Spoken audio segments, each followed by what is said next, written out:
கதை பக்கம் வழங்கும் ஒரு குட்டி கதையை கேட்கும் முன்பு சப்ஸ்கிரைப் செய்து கேட்டு மகிழுங்கள். அன்று பண்டிகை விடுமுறை ஆரம்பமாகிவிட பேருந்து நிலையத்தில் மக்கள் வெள்ளம் அலைக்கடலென திரண்டிருந்தது. எப்படியோ நந்தினி தன் குழந்தையுடன் மக்கள் வெள்ளத்தில் நீந்தி தான் ஏற வேண்டிய பேருந்தில் ஏறி அப்பாட என்று பெருமூச்சு விட்டாள். மதுரை மதுரை மதுரைக்கு பஸ்ஸு இன்னும் 5 நிமிஷத்தில் புறப்பட போகுது என்ற குரல் ஒரு பக்கம் ஒலிக்க பெருவாரியான மக்கள் முண்டி அடித்துக்கொண்டு பஸ்ஸில் இடம் பிடிப்பதற்காக ஏற இதை பார்த்த நடத்துனர், கொஞ்சம் மெதுவாக தான் ஏறுங்களே, உங்களையெல்லாம் விட்டுட்டா போயிட போகிறோம் என்று உறக்க சொல்லியும் கேட்காமல் போகவே அவரே இறங்கி பயணிகளை ஒழுங்குபடுத்தி அமர வைத்து கொண்டே இருந்தார். அப்போது பார்க்கறதுக்கு கரடு முரடான ஆசாமியாக இருக்காரு, இதில் என்ன சத்தம் போடுறாரு என்று சக பயணிகள் அவரை திட்டிக் கொண்டே உட்கார்ந்தனர். ஒரு வழியாக அனைவரும் அமர்ந்து கொள்ள நடத்துனர் போலாம் ரைட் என்று சொல்ல பஸ் கிளம்பியது.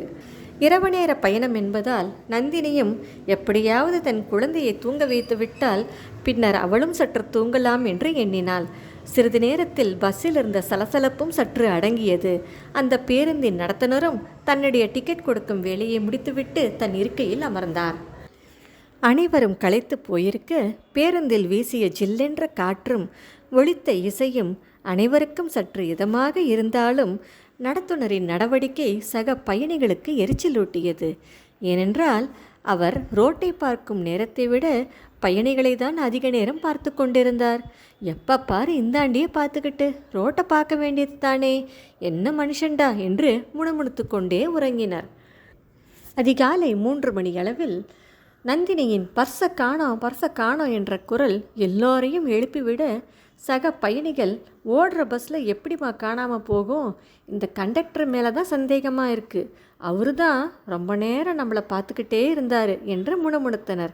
அப்போது சத்தம் கேட்டு பர்ஸுடன் ஓடி வந்த நடத்துனரை பார்த்த பயணிகள், பார்த்தீங்களா, நாம் நினச்சதெல்லாம் சரியாக போச்சு, இவ்வளவு மோசமான ஆளாக இருக்கானே, இந்த மாதிரி ஆளுங்களையெல்லாம் நம்பி நம்ம எப்படி தான் பிரயாணம் செய்கிறது, இப்போ பாரு மாட்டிக்குவோமோன்னு பயந்து பர்ஸோடு வரான் பார்த்தீங்களா, இந்த மாதிரி ஆளுங்களை விட்டுடக்கூடாது, நம்ம எல்லாரும் சேர்ந்து அவர் மேலே ஒரு புகார் கொடுக்கலாம் என்று பேசிக்கொண்டிருக்க ஓடி வந்த நடத்துனரை பார்த்த நந்தினி அப்பா என்று அழைக்க அங்கிருந்த அனைவரின் எண்ணமும் சுக்கு நூறாக உடைந்து தரைமட்டமானது.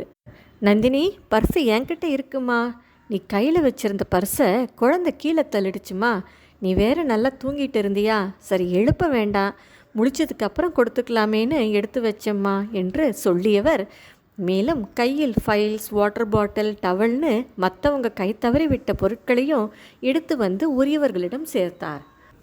இவர் செயலை பார்த்த சக பயணிகள் வாயடைத்து போயினர்.